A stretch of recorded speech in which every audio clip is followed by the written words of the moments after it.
नमस्कार, ABP news पर आप सभी दर्शकों का बहुत बहुत स्वागत है। आपके साथ मैं हूं चित्रा त्रिपाठी। बागेश्वर वाले बाबा की लोकप्रियता दिनों रात बढ़ती हुई चली जा रही है और इसी के साथ ही साथ उनका लंबा चौड़ा कार्यक्रम भी अब देश के सामने आ रहा है। एक तरफ वो धर्मांतरण करवाकर हिंदुओं की आबादी बढ़ाने की लगातार कोशिशों में जुटे हुए हैं, तो वहीं दूसरी तरफ 21 नवंबर से 9 दिनों की यात्रा कर रहे हैं ताकि हिंदुओं को एकजुट किया जा सके। बहुत सारे ऐसे सवाल हैं जो बागेश्वर वाले बाबा धीरेन्द्र शास्त्री को लेकर मौजूदा वक्त में उठ रहे हैं, जिसका जवाब देने के लिए खुद इस वक्त वो हमारे कार्यक्रम का हिस्सा बन चुके हैं। आपका बहुत स्वागत है। आपका बहुत बहुत धन्यवाद और एबीपी न्यूज के सभी दर्शकों का बहुत बहुत धन्यवाद। कैसा चल रहा है आपका कार्यक्रम? बहुत अच्छा चल रहा है। हिंदू जग रहे हैं, लेकिन हम आपके प्रारंभिक में एक जगह टोकेंगे, हमने कभी भी धर्मांतरण नहीं करवाया, घर वापसी करवाई। घर वापसी करवाई है, ये जबरदस्त है। मतलब जिन्होंने दूसरे धर्म को अपना लिया था उनको वापस बुला, इसको घर वापसी करवाते हैं। लेकिन विरोधी दल तो यही बोलते हैं आपके बारे में, धर्मांतरण बोलने वाले तो कुछ भी बोल सकते हैं। अब जो लालच देकर के, पैसा देकर के या हेल्थ का लालच देकर के, जो है हॉस्पिटल का लालच देकर के, विद्यालयों का लालच देकर के धर्म को परिवर्तन करवा, वो धर्मांतरण है। इतनी घर वापसी करवा के क्या करेंगे? पहले से ही इतनी बड़ी तादाद है हिंदुओं की, कहाँ है? घट गई है, लगातार घट रही है, उनकी लगातार बढ़ रही है, इसलिए हमको बहुत चिंता सता रही है। घर वापसी से क्या मिल जाएगा उनको? घर वापसी से ये मिलेगा कि उनकी जो तादाद बढ़ रही है, जिसकी दम पर वो हमको आपस में ही लड़वा करके राज करने की, फूट डालो राज करो, ये जो तरीका उन्होंने अपनाया था, उस तरीकों को तोड़ा जाएगा और भारत को भव्य बनाया जाएगा। तो ये जिम्मेदारी आपने अपने कंधे पे क्यों लेकर रखी हुई है? कुछ काम सरकार भी तो करेगी।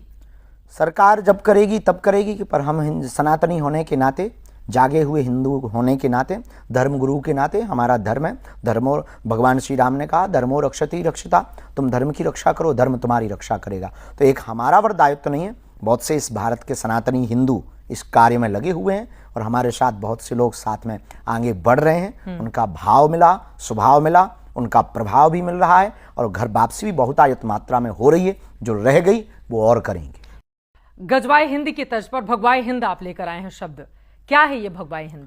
उन्होंने कहा कि गजवाए हिंद होना चाहिए। हमने कहा क्यों होना चाहिए? गजवाए हिंद होना चाहिए। राम का राष्ट्र गजवाए हिंद क्यों होगा?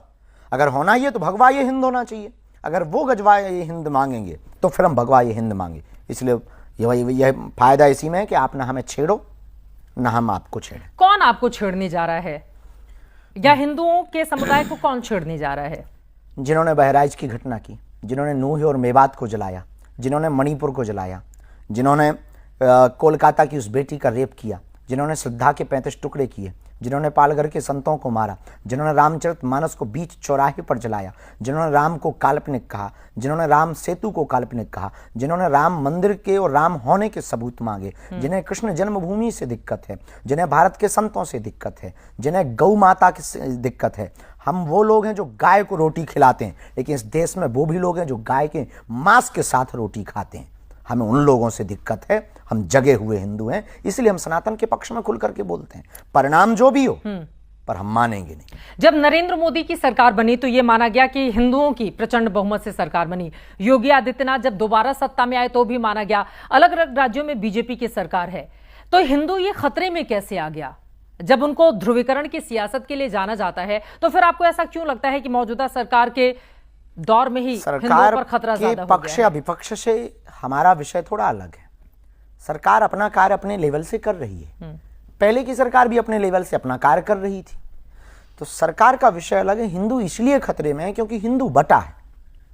हिंदू इसलिए खतरे में कि किसी एक हिंदू के ऊपर उंगली उठाते हैं, वो हम पर उंगली उठाते हैं, तो बाकी हिंदू चुप बैठ जाते हैं कि ये उंगली केवल बागेश्वर बाबा पे उठी।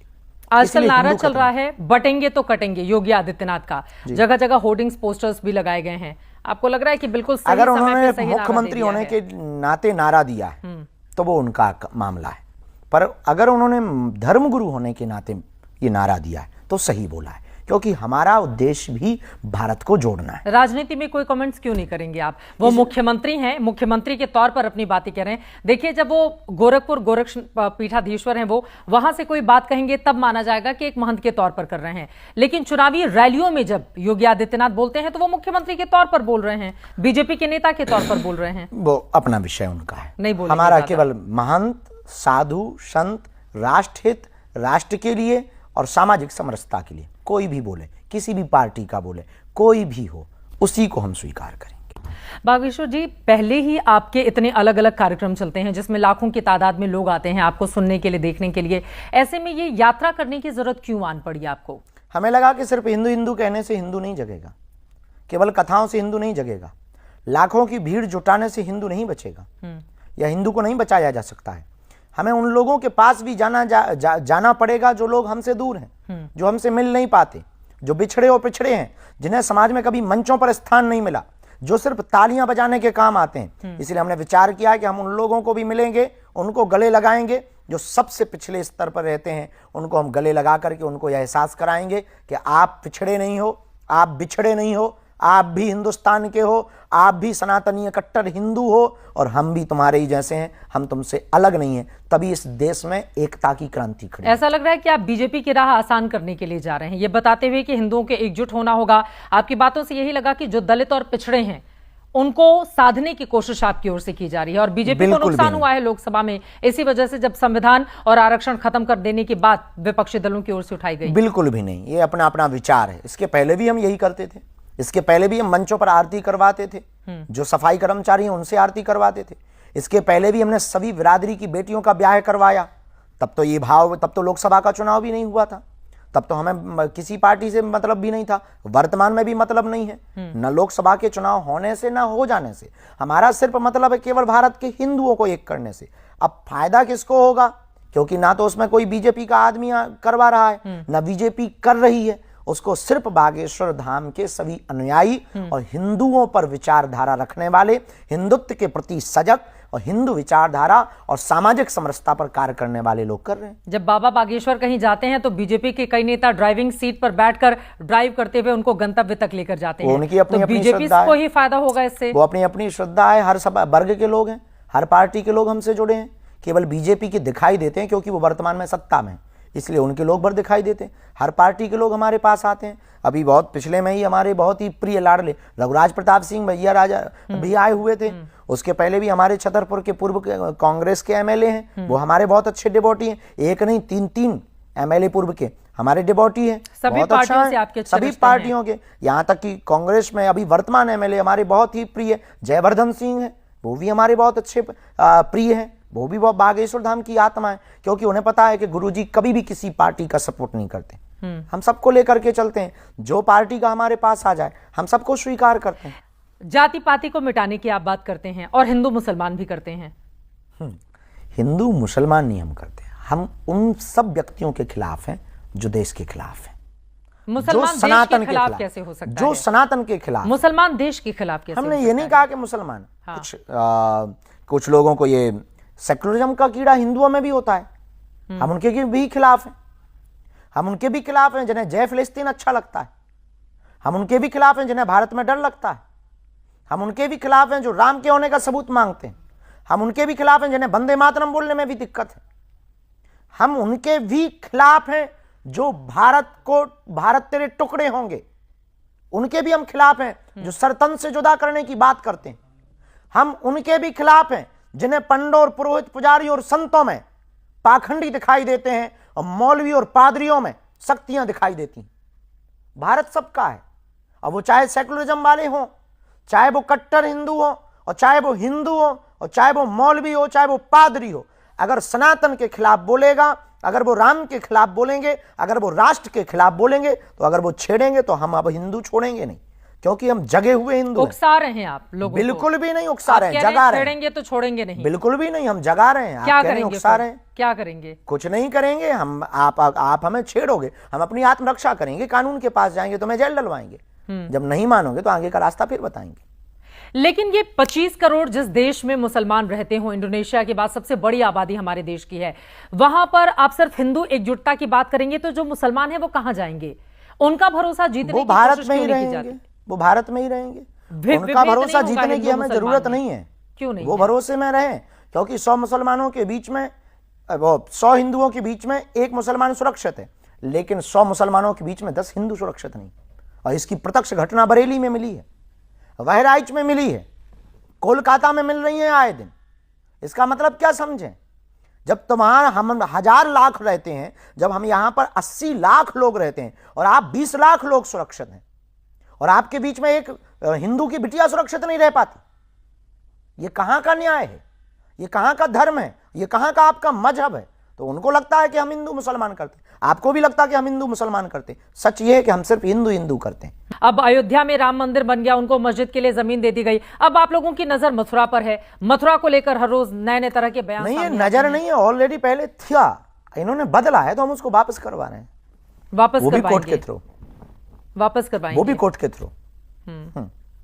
मुसलमानों को लेकर जिस तरह की स्थिति बनी हुई है, उधर वाले आरोप लगाते हैं कि दरअसल आप लोग नफरत का बाजार पैदा करना चाहते हैं, लोगों को डर दिखाकर अपने आप को पॉपुलर करना चाहते हैं। ये मूर्खता है। लोगों को हम किन को डर दिखाएंगे और हम क्या पॉपुलर होंगे? हम खुद कथा करते हैं, कथा से हम ऑलरेडी हैं, दरबार लगाते हैं, ऑलरेडी हम पॉपुलर हैं। ये हिंदुओं को समझना होगा कि वो कितनी बड़ी बात बोल रहे हैं। वो कह रहे हैं नफरत का बाजार। हम कोई राजनेता हैं, धर्मगुरु हैं, किस बात का भय दिखाएंगे? किस बात से हम भयभीत होंगे? अरे हमारे हिंदुओं को तुमने खुद डरा करके रखा है। इस देश में हिंदू बोलने में लोगों को डर लगता था, हिंदू राष्ट्र बोलने में लोगों को डर लगता था। कथा मंचों पर नहीं किसी ने बोला, अब जगा दिया आप लोगों ने। हम लोगों ने तो नहीं, पर बहुत लोगों ने जगा दिया है। हिंदू उसमें जाग गया छोटी है। सी भूमिका हमारी। अभी पूर्णतया तो नहीं जागा, थोड़ा जाग गया, जो बचा है वो जगाएंगे। लेकिन देखिए, अलग अलग देश के धर्मस्थल हैं, जिसमें अयोध्या को भी मैं शामिल कर लेती हूँ। वहां पर भव्य राम मंदिर तैयार हो गया और वहां के अब डिजाइनर कपड़े भगवान श्री राम के बन के आते हैं बाहर से, जिसको हर रोज वो धारण करते हैं। लेकिन कुछ समय पहले तक वहां पर मुस्लिम परिवारों की ओर से उनके वस्त्र सिले जाते थे, वो धारण करते थे। वहीं वैष्णो देवी की, अमरनाथ की मैं बात कर लूं तो यात्रा के लिए जो लोग श्रद्धालु जाते हैं उनकी मदद करते हैं वहां पर, जिनको रोजगार भी मिलता है उस यात्रा के जरिए। अच्छा है, पालकी लेकर जाते हैं लोग, घोड़े पर लेकर जाते हैं। देखिए हम उनके खिलाफ नहीं है, अच्छा है। अगर उनकी सनातन के प्रति आस्था है तो क्या बुरा है? अगर उनकी हिंदुत्व के प्रति आस्था है तो क्या बुरा? कुछ मुसलमान तो राम मंदिर दर्शन करने भी गए, अच्छे लोग हैं ना।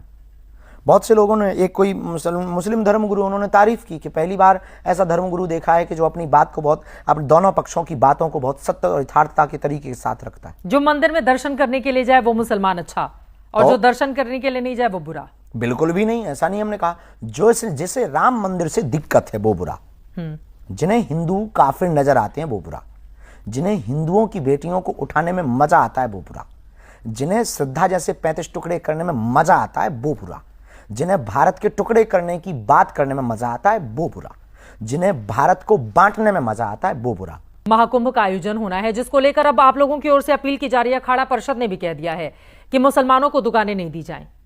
क्या इससे नफरत नहीं फैलेगा? वो कहां जाएंगे रोजी रोटी के लिए? पता नहीं, आप तो हिंदू हो जी, आपके नाम के पीछे तो त्रिपाठी लगा है। मक्का मदीना में हमारे गरीब हिंदुओं को दुकानें मिल सकती? हम पूछते हैं आपसे, नहीं ना। ईसाइयों के चर्च के सामने कैंडल की दुकान क्या हमारा कोई हिंदू लगा सकता है गरीब? नहीं ना। तो फिर भाई, जब तुम्हें धर्म का ज्ञान नहीं, संगम का ज्ञान नहीं, संतों के मान का पता नहीं, सत्संग का पता नहीं, त्रिवेणी संगम का पता नहीं, अखाड़ा परिषद ने क्या गलत बोला? जब तुम्हें उस मान के बारे में पता नहीं तो तुम वहां पर बिजनेस करके करोगे क्या? कैसे आप हमारी पवित्रता को कायम रखोगे? पवित्रता के लिए ये बात एकदम ठीक है। लोगों ने हमारी बात पे बवाल मचा दिया कि आपने अखाड़ा परिषद का सपोर्ट कर दिया। लेकिन महाकुंभ में कभी ऐसा देखा नहीं गया है ना कि वहां पर यह कहा जाए मुसलमानों को, क्योंकि पहले हम लोग बहुत उदारवादी थे ना, तो आप लोगों ने मजे लिए ना।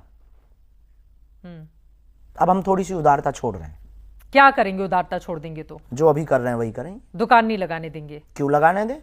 हिंदुओं का मेला, और अगर कोई लगाएगा तो सनातनियों का मेला। देश संविधान से चलेगा ना, बेझिझक चलेगा, कानून से चलेगा, संविधान से चलेगा, सरकार से चलेगा ना। संविधान ने सबको ये इजाजत दे रखी है कि जो कोई कहीं भी इस देश में आ जा सकता है, कहीं दुकान लगा सकता है। स्वतंत्रता, बोली में भाषा, हर चीज में दी गई है। बिल्कुल दी गई है। हम ये नहीं कहते कि नहीं दी गई है। इनके त्योहारों में, इनकी मस्जिदों के सामने तो नहीं लग पाता है। अगर स्वतंत्रता है तो सबको है, चलो करो। फिर आप लोगों के हाथ पैर फूलेंगे कि इससे दंगा होगा, वहीं क्या जरूरत है, और जगह दुकानें लगा लो, इतनी जगह तो हैं। फिर आप ये ज्ञान दोगे। इसीलिए काहे को बेफिजूली में आप प्रपंच कर रहे हैं। थूक कांड आए, मूत्र कांड आए, जिसको आप लोग थूक जिहाद बोलते हैं। हम लोग नहीं देखा है इस देश ने, हम लोग बोलते नहीं है, इस देश ने देखा है ये हाल। लेकिन सिर्फ उसमें मुसलमान ही तो नहीं शामिल है ना। अभी हाल ही में एक और तस्वीर सामने आई थी जिसमें घर में काम करने फिर वाली आपने बयान को ठीक से सुना नहीं हमारे। हमने कहा गैर सनातनियों का प्रवेश वर्जित। अब गैर सनातनी में कोई भी हो सकता है। हिंदू भी तो हो सकता है। आप लोग मुसलमानों को डरा के क्यों रखना चाहते हैं? बिल्कुल भी नहीं डरा के रखना चाहते बिल्कुल डरा हैं, के हम तो रखना प्रेम से चाहते हैं। रखना चाहते हैं। अगर वो डर के रहना चाहते हैं, ये उनकी मजबूरी होगी। ऐसा काम मत करो। चोर डरते हैं, हम नहीं डरते हैं। अगर वो दुकान लगाएंगे तो फिर उनके साथ फिर वही बात, वो दुकान लगाएं तो हम भी लगाएंगे। आप कहो तो ओपन खुला हुआ बोलो तो कि हाँ चलो, हम आपके ही साथ चल देंगे। बाढ़ में गया, कथा बता छोड़ के दुकानें शुरू करेंगे। हिंदू एकता की बात करने वाले धीरेंद्र शास्त्री हिंदू मुस्लिम एकता की क्यों नहीं बात करते हैं? हमने इस देश में किताबों में हमेशा यही पढ़ा, हिंदू मुस्लिम सिख ईसाई आपस में हम भाई भाई। इसी के अब एक कारण तो ये नए दुर्दशा राष्ट्र के तौर पर आप लोग इसको आगे बढ़ाना इसलिए तो चाहते ये हैं, हिंदू दुर्दशा राष्ट्र। हुई है कि आप हिंदू मुस्लिम सिख ईसाई कर रहे थे, इसलिए इस देश का ये हाल हुआ है। सिख हमारा परिवार है, सिंधी जैन ये सब हमारे परिवार हैं, सनातन को मानने वाले सब हमारे परिवार। हमें मुसलमानों से भी दिक्कत नहीं है, ईसाइयों से भी दिक्कत नहीं है। लेकिन आप इस हिंदू मुस्लिम सिख ईसाई की पंक्ति का फायदा नहीं उठाएंगे। इसका फायदा उठाया है, इसलिए हमें दिक्कत है। इसलिए हम हिंदू मुसलमान एक होने की बात नहीं करते। हमें पहले हिंदुओं को एक करना है। कि ये जो पोटली है जिसको आप लेकर चलते हैं, क्या इसमें मुस्लिम समुदाय के लिए कुछ नहीं है? सबके लिए है, स्वीकार करने वाला तो हो। क्या है जो लोग स्वीकार करना चाहते हैं उनके लिए क्या है? अरे उनके लिए माला है, मुगदर है, उनके लिए हनुमान जी का इसमें विग्रह है। फिर यही घर वापसी करवाएंगे ना, मतलब ये कहेंगे चलिए अगर वो घर कर वापसी लेंगे, कीजिए। 400-500 साल पहले उनके भी पूर्वज हिंदू ही थे, रामलाल श्यामलाल, कर लेंगे तो क्या दिक्कत हो जाएगी? ये जो बातें आप लोग कहते हैं वो मानने को तैयार नहीं है ना। आप लोग नहीं कहते मानते। रहिए कि इनके पूर्वज अब हिंदू थे, कोई हिंदू थे। बेटा बाप को ना माने तो उसमें बाप की क्या गलती है? आप भी ऐसे ही प्रश्न कर रही हैं। अब वो अपने बाप को नहीं मान रहा है, आप बाप उनकी हैं। गलती। हम तो नहीं है, हाँ। हमारा सनातन धर्म सबका बाप है। ठीक है, यहां पर ऑल इंडिया उलेमा बोर्ड के प्रदेश अध्यक्ष की ओर से कहा गया, जब आप मुस्लिमों को कहते हैं कि नहीं आप नहीं लगाएंगे इस तरह की दुकानें महाकुंभ के अंदर, तो उन्होंने आपके बयान को कोट करते हुए कहा है कि जब आपकी बहन की शादी के लिए पैसे नहीं थे, चूंकि आपने बहन शब्द का इस्तेमाल किया, तो आपने मुस्लिम दोस्त से पैसे लेकर विवाह संपन्न करवाया था। उन्होंने दिए थे, मुस्लिम दोस्त ने दिए थे। हाँ। और अब दुश्मन मित्रता बन गए। हमारी है अभी भी। हमने फिर कहा कि हम मुसलमानों के खिलाफ नहीं, हमारी मित्रता है, हमने उसको भी दिए।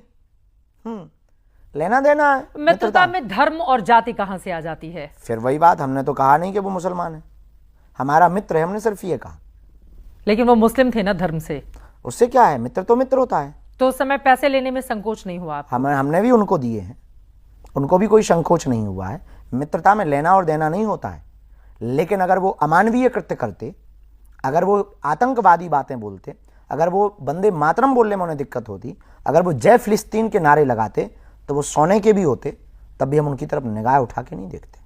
चलिए, ये तो बहुत कड़े कड़े और बड़े बड़े सवाल हो गए, बहुत गंभीर सवाल। हालांकि बाबा बागेश्वर इसके लिए जाने नहीं जाते हैं। जब वो मंच पर बैठते हैं तो बड़े अलग अलग तरह के लोगों से उनका सामना होता है। अब मैं जरा आ जाती हूँ उस रूप में जिसमें आप बड़े चुलबुले से दिखाई देते हैं, महिलाओं के साथ उनके मन की बात, बच्चों के साथ उनके मन की बात, जो युवा आते हैं आपसे सवाल पूछते हैं उनको उनके बारे में जानकारी देते हैं। तो ये जो अलग अलग रंग है धीरेंद्र शास्त्री के, कहाँ से आते हैं? हम तो एक ही हैं, बस जैसे नेचुरल है। हम वास्तविक, मतलब हमसे जो है सो बस वो है, मुंह फटा आदमी है, जो अंदर है वो बाहर है, कुछ छिपा नहीं पाते, हम कंट्रोल नहीं कर पाते हैं, बस यूं कह लो। बहुत सारी महिलाएं जो आपको सुनने के लिए आती हैं वो बिल्कुल मतलब ऐसे लाडले की तरह आपको प्यार दुलार भी करती हैं। उनकी बातों में लगता भाई है हैं, किसी के हम बेटा हैं, तो उनके अंदर वो ममत्व झलकता है। तो वो ये भी पूछते हैं कि शादी विवाह कब होगा संपन्न आपका? जल्दी होगा, बहुत प्रश्न हो गए। मुझे लग रहा है कि अब आपको बता देना चाहिए। अब आज वो तारीख आ गई है जब धीरेंद्र शास्त्री इस देश को बताएं कि कौन है वो लड़की और कब होने जा रहा है विवाह। वो तो हम ही को अभी पता नहीं है। ये ऐसा कैसे हो सकता है? आपने कहा कि जल्द संपन्न होने जा रहा है और खुद को पता नहीं, ऐसा कैसे हो सकता वो है? हमारी माताजी करेंगी ना निर्णय, उन्होंने अभी तो ऐसा कुछ हमें बताया नहीं है। अरेंज मैरिज होगी आपकी? अरेंज मैरिज होगी, माता जी पसंद करेंगी? हाँ, ये तो तय है, माँ, बाबूजी और गुरुजी। हम अपने सनातन परंपरा को नहीं छोड़ेंगे। जो हमारी परंपरा है उसमें माता पिता जो आज्ञा देंगे, अरेंज मैरिज होगी, लेकिन जल्दी होगी। अब उसके ही सवाल सुनेंगे। नहीं, अब आपको पूरी बात बतानी पड़ेगी। कब होंगे विवाह संपन्न, कब होगा, वो तारीख कौन सी होगी? इसी साल हो जाएगा, 2 ही महीने बाकी हैं, या 2025 की शुरुआत में हो जाएगा? ये कह नहीं सकते। अगर 25 निकल गई तो फिर आप कहोगे बाबा जी झूठी निकले। अब जब मिलेगी तो हम ये है कि बहुत धूम धड़ाका के साथ बताएंगे। जो महिलाएं आती होंगी उनमें से भी इस तरह के सवालों का सामना आपको करना पड़ता है। अपनी आते हैं, कुछ बेटियों के विवाह बेहुदी के आते लिए। हैं, कुछ बेहुदा बोलने लगते हैं।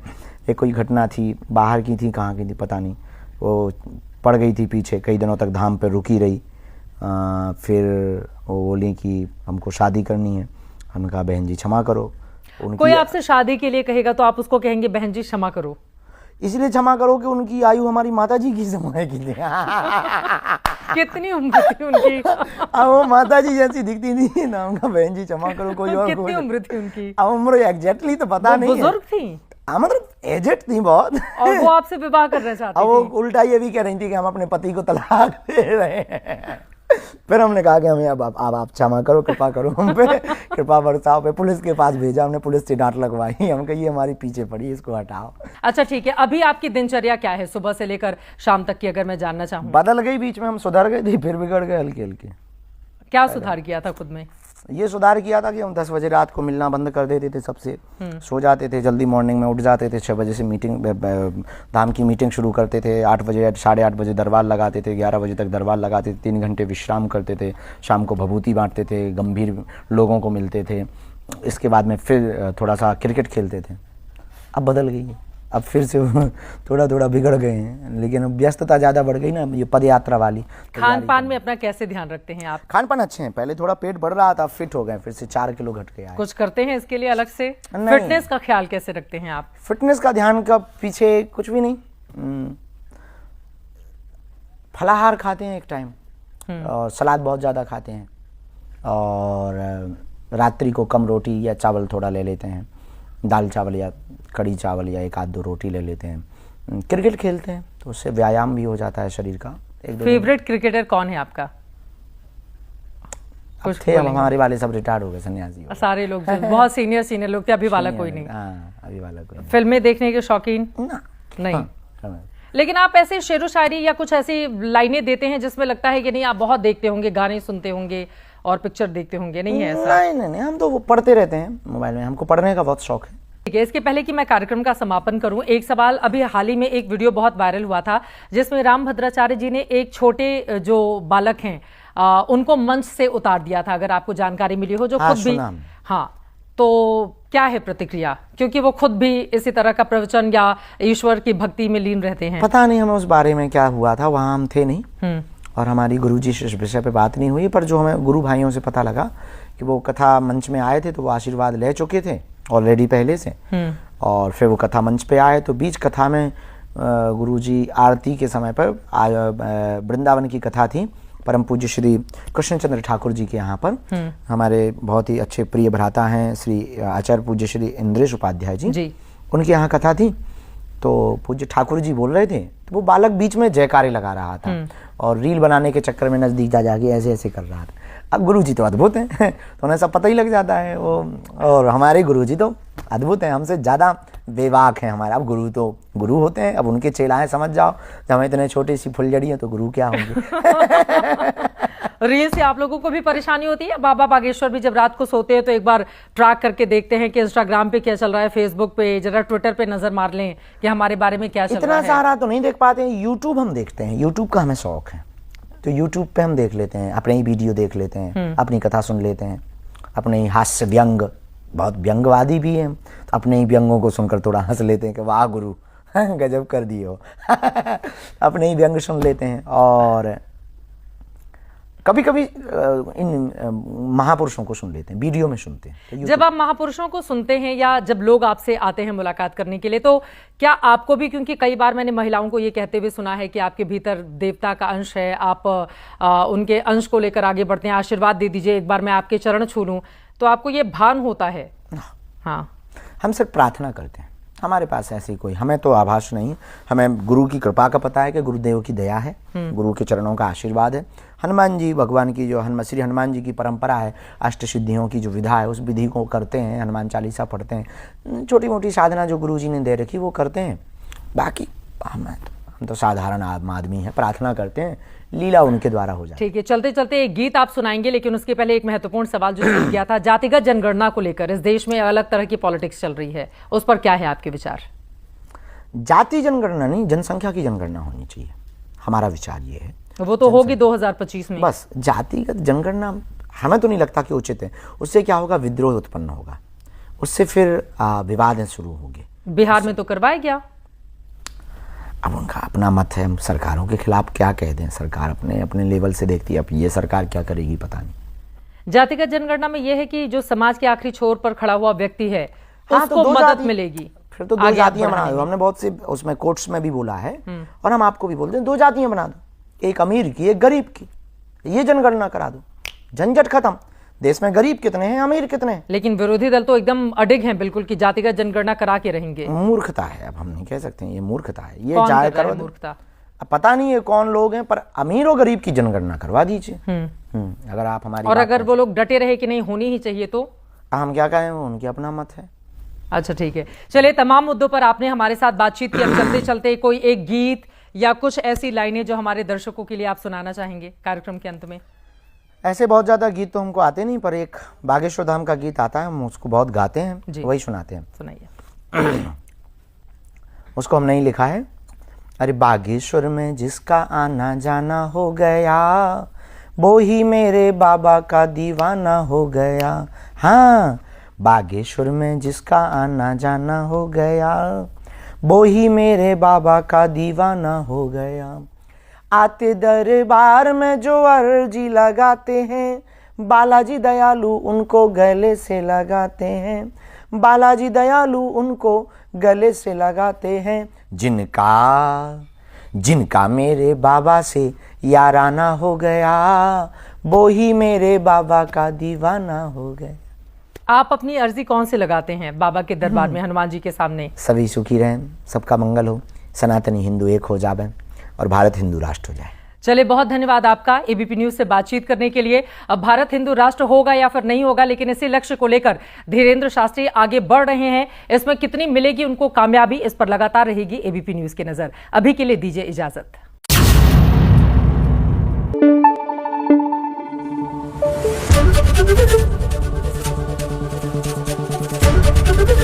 एबीपी न्यूज आपको रखे आगे।